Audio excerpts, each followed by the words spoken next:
The Hollywood Beat looks at movies. I'm Tandy Culpepper. I'm Reba Merrill. Yes, you are. Hi, darling.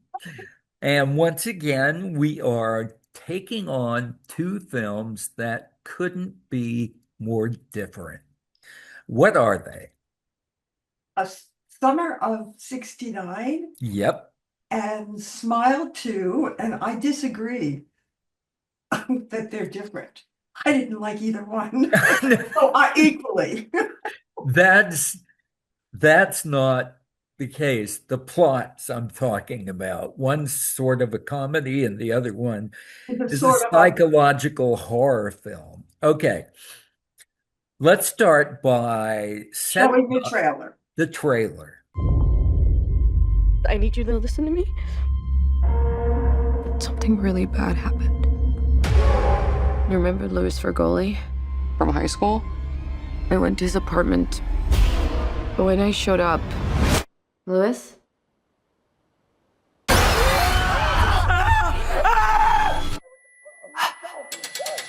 No, wait a minute! What?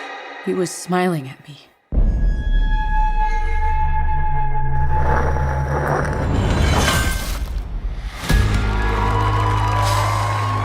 Ladies and gentlemen, Sky Riley, you are in the middle of a big world tour. You okay? I keep seeing this face everywhere. This thing is a parasite. You witnessed a death. Now it's latched onto you. 911, what's your emergency? So, Smile 2 is a sequel to Smile 1, although they didn't call it that back then. Came out in 2022 with a budget of 17 million, and it became a wildly popular success with huge box office, more than $200 million. That, of course, that kind of number always sets up a sequel, right? Only this time, the sequel, which is my first exposure to Smile or Smile 2, it's not I was going to say it's not my drug of choice. It's not what I like. And yet I loved the substance.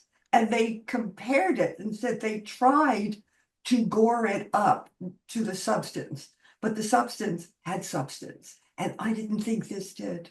That's very clever. Let me see what I can say positive about.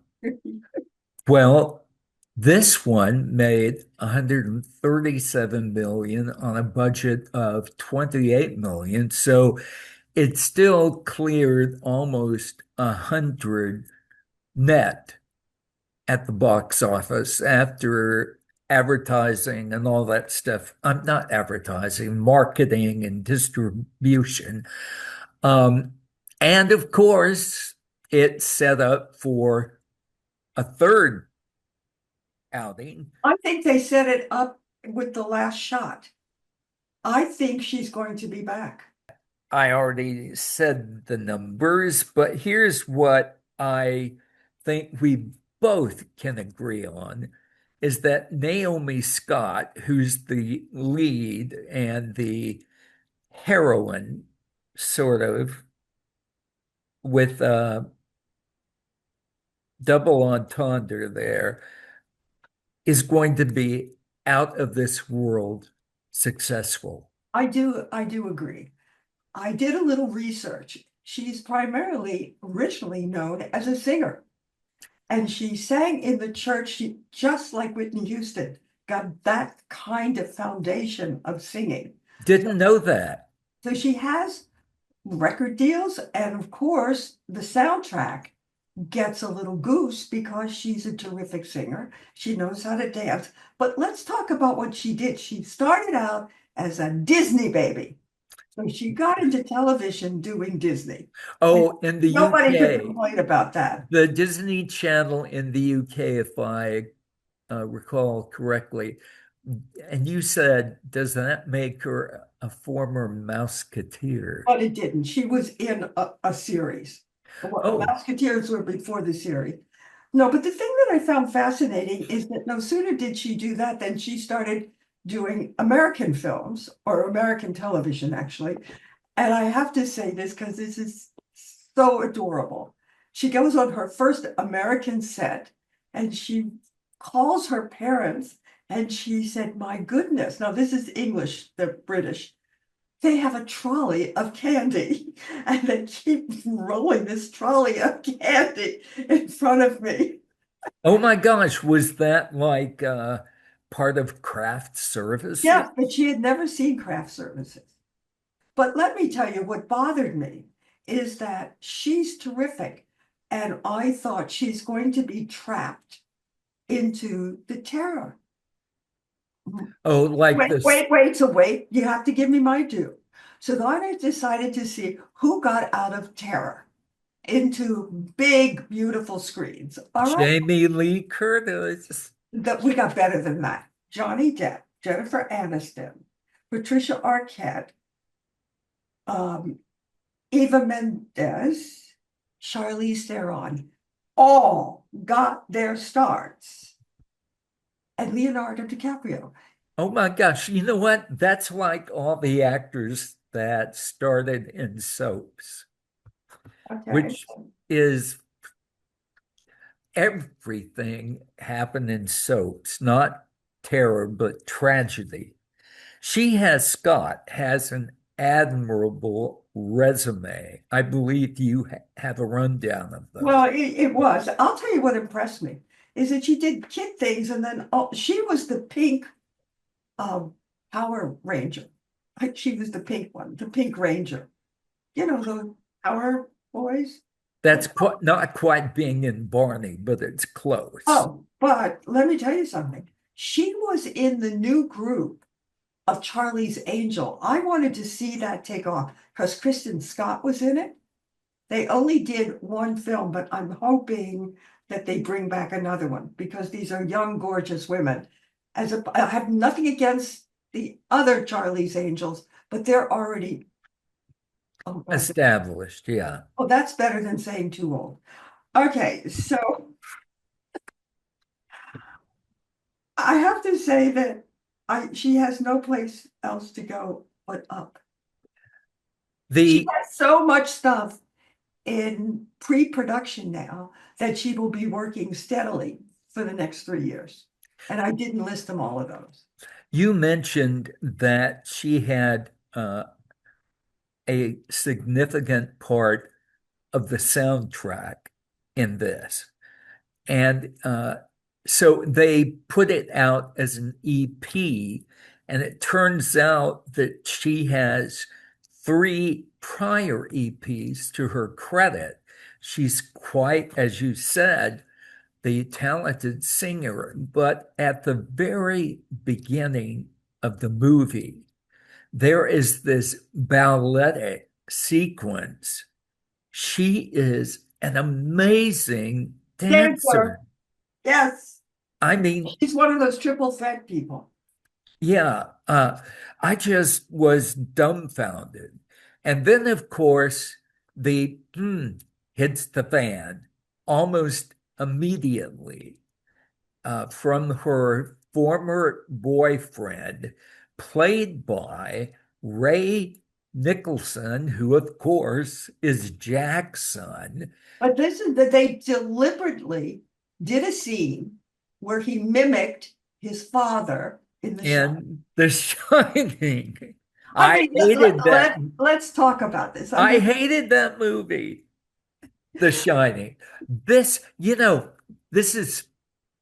is billed as a horror film, but I think it's a psychological terror film. I didn't jump a lot of times in a horror film.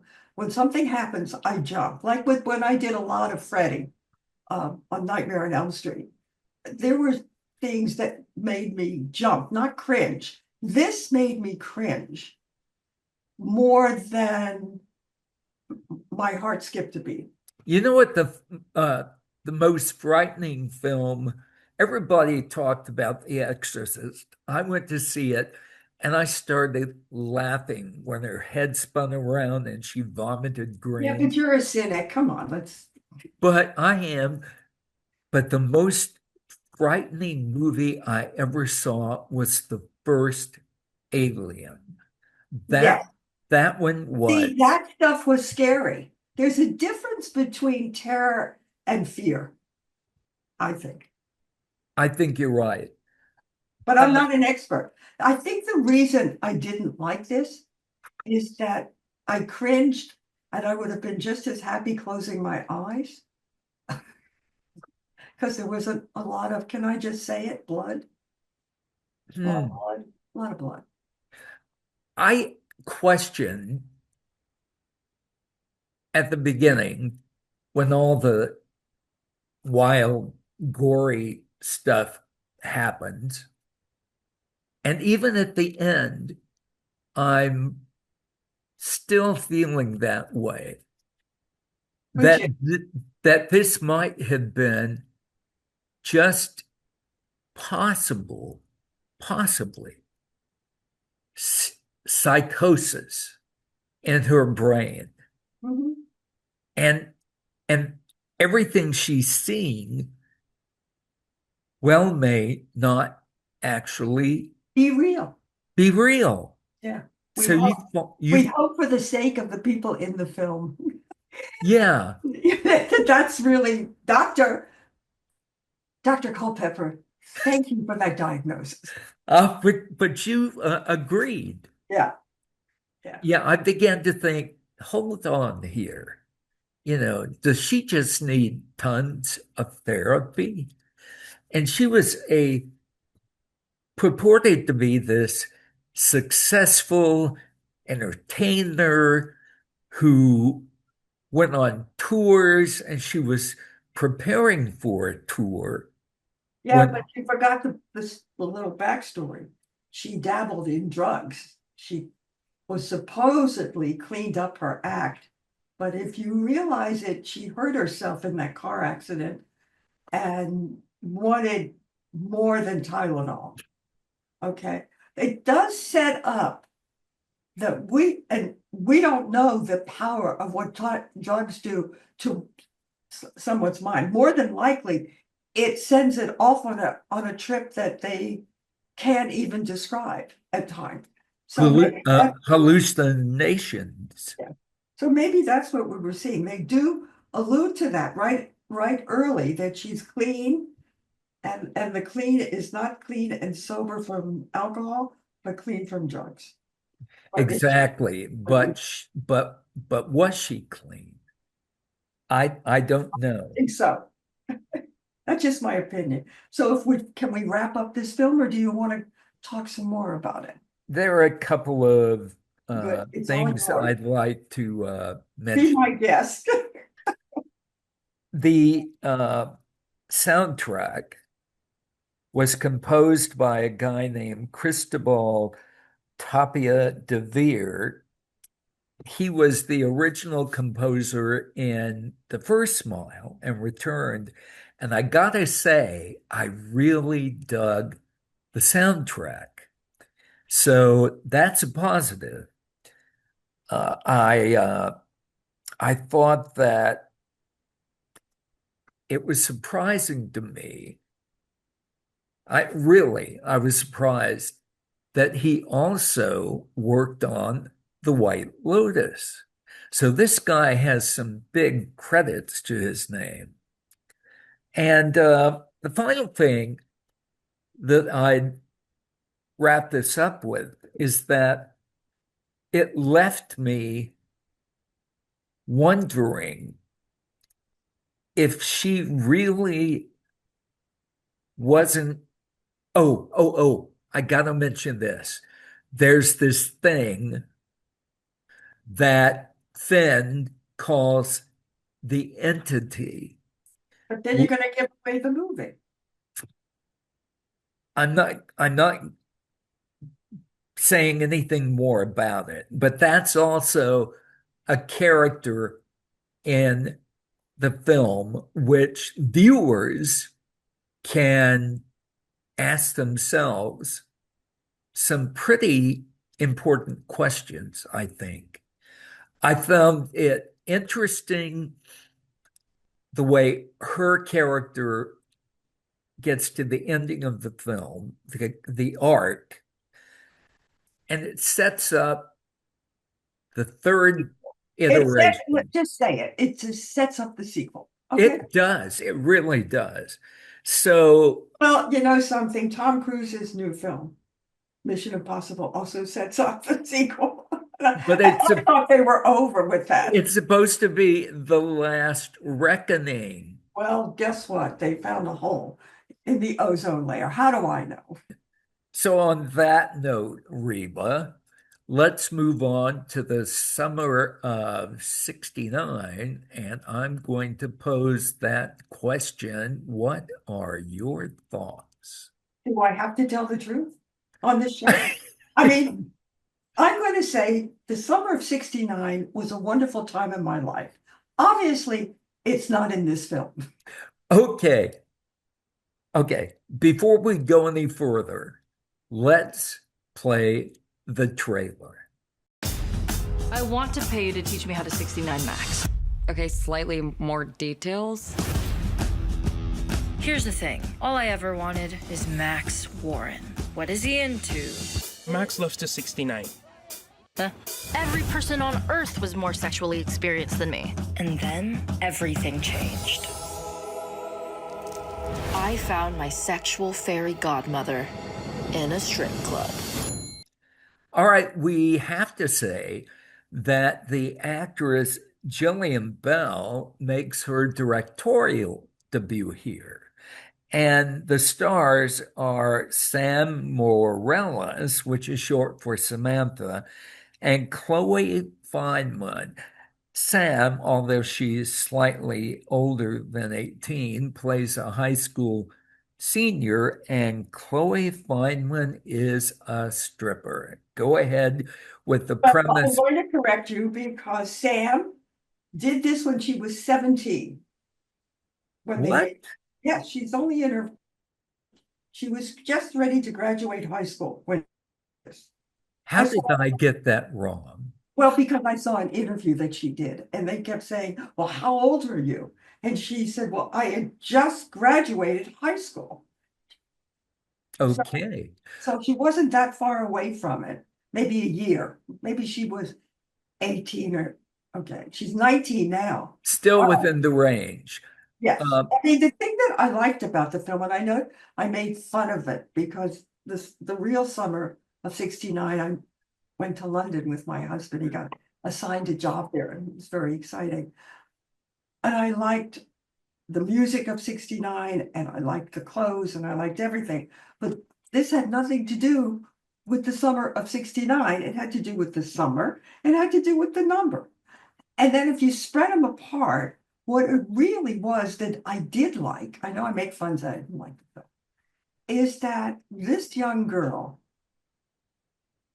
needed a friend that she could trust on how to get a boyfriend. Can't ask your mother. And to come out of herself. She was a wallflower. Well, because I don't know all the people that loved high school. I did not love high school. Hated it. Me. I mean, I was a loner. I was a bookworm. I'd rather be home reading a book than doing things. But the thing that I liked that she goes to a stripper because she thinks that it's a sex thing she has to learn. That was the best part. I mean, I thought at first offended. I am not a prude, okay? I just thought that it was inappropriate to stick it into a teenager's mouth. But the chemistry between the stripper and the young girl is absolutely magical. And the funny thing is, it starts out to be transactional. She needs something from the teenager as much as the teenager wants something from her. And so initially it comes at a price. And should we say why, or is that giving away too I much? think it gives it away. I think the thing is that I think this film, even though I didn't like it, I liked it as it unfolded, and I loved the end. Of course, I'm a sucker when they wrap it all up, and I said, "Oh my goodness, it's so good." Ooh. I think my problem was I was offended by the title. I wished it had just been the summer of love or something that didn't use that number. You know, I'm sorry, because who do you think's going to go see these movies? This movie is kids. Teenage girls are going to go see it. I just thought it wasn't necessary. when I heard the title, Yeah. I felt the same way you did because I knew nothing about the movie. The I was title gonna say, did you know reminded about the act? But I won't ask you that. the title made me think of a movie that came out in 1971 starring Jennifer O'Neill. Remember her? Yeah. She was a military wife during the war and has a relationship with a high school kid after her husband is killed.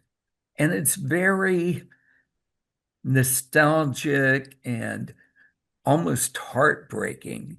And it's for him, the summer of 42, it becomes something that he never forgets.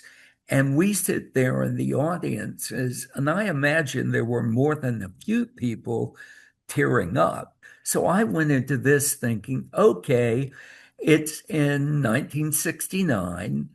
So we go back to what we were doing then and how we felt. And then it turns out that 69 means something entirely different here. That was it. I mean, I like the idea that the teenager does learn self-confidence. To open her eyes and her ears to how to change. And some of the stuff is funny when the stripper teaches her how to walk in high heels. I couldn't walk in those high heels because they weren't just high heels. They were the kind that started right under the toes this high with a matching heel. It's over your head. I don't expect you to understand that. But to the audience that are watching this, I couldn't walk in shoes like that. And so I really liked how she was able to figure out how to walk, not well, but at least she didn't fall. The interaction between the two women is really the heart of the film. And He of course, winds up going in this lounge called Diamond Dolls, where that's where she's the stripper. and her stage name is Santa Monica. And I thought, where does that come from? Do we know the city that this is supposedly in? Is this the one they shot in New York? Yeah, but they shot in those several locations, but I don't know if it was set in New No, York. I think Smile was shot in upstate New York, and I don't know where this was shot. Exactly. Could have been anywhere because there was no symbol like palm trees, or it just looked like anywhere America. You know, there's a similarity. Also, we couldn't find a budget for this. It's one of these streamer movies, Exactly. but I don't think it costs a lot of money. I really watched, and a lot of exteriors, which are really pretty cheap to shoot, and very little. The strip club. I mean, they didn't have that many different scenes. Couldn't have been extravagant. Something interesting that I found that the two of them had in common is that Santa Monica was just as insecure about something as Abby, the teenager, And was. What'd you say? Andy, her name was Andy. No, it's Abby. They called her Abby? Maybe Yes. I didn't see Yeah, that. it was Abby. Uh, very similar, but it was Abby. Anyway, Santa Monica had a high school reunion coming up, and she felt like a failure because she's working in a strip club and she's kind of like hesitant to find out what her classmates are going to think of this. And I thought, That's really true. Don't you that we go back to a high school reunion and we haven't seen them for a long time? and you ask, what are you doing? And she, I don't think she wanted to say she was a stripper. And she and I understand that. Well, of course. I mean, the thing is, the movie wasn't that bad. I know I made noise that I didn't like it. I did get to like it as it unraveled. It unraveled for me. I like the relationship between the two women, the young high schooler and The other employees at the club had become like family to her. yeah, And but I think that's true when you're in an occupation like that and you're taking your clothes off and you're equal there. You're equal when you're a stripper. well, I was in a job at the CNN Bureau here in LA for 14 years and then was unceremoniously let go. Oh, but you didn't have to take your clothes off. No, I didn't take my clothes off, but I had been around these people for 14 years, They didn't say every day goodbye. of the week. And I felt this tremendous sense of loss. So, But wait a minute, don't we feel a loss when we get fired from a job? yeah, I wasn't fired. I think what they decided was that I was the senior employee in that department and made too much money. So she hired someone at half my salary and half my age. Well, better. Oh, I'm sorry you had to say that because I was going to say when was let go from CBS, where I did the morning show in San Diego, it had nothing to do with my salary, but she did hire somebody half my age. And probably not as good as you were. Oh, absolutely not. Because I went on and did another project for CBS, and they were talking about the silly girl from San Diego, and I didn't say a word.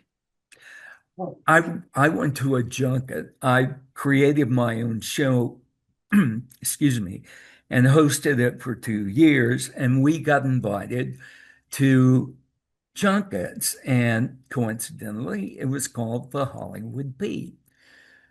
And the guy who organized all the camera crews came up to me and said, I can't believe who they hired to replace you.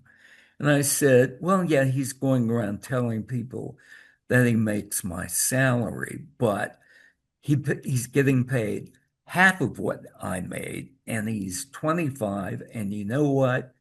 You get what you pay for. So we there's get that. that in the movies too. We get what we pay for.